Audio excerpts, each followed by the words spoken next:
Whether it's fun in the sun or hard work on the water, a marine engine takes a real beating.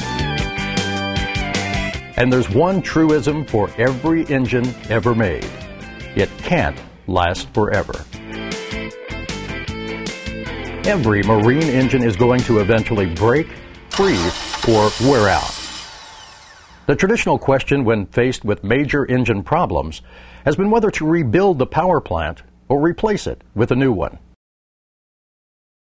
While rebuilding or overhauling may seem like the most practical and inexpensive solution at first, it usually takes longer.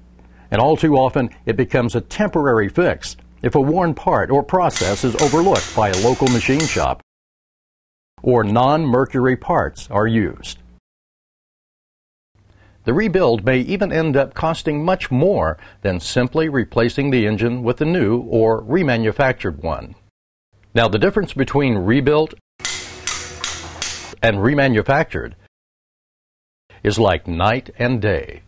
A Mercury remanufactured power plant is going to perform on a par with a new one. It'll be just as reliable and even carry a factory warranty. That makes the choice between rebuilt and reman a real no-brainer.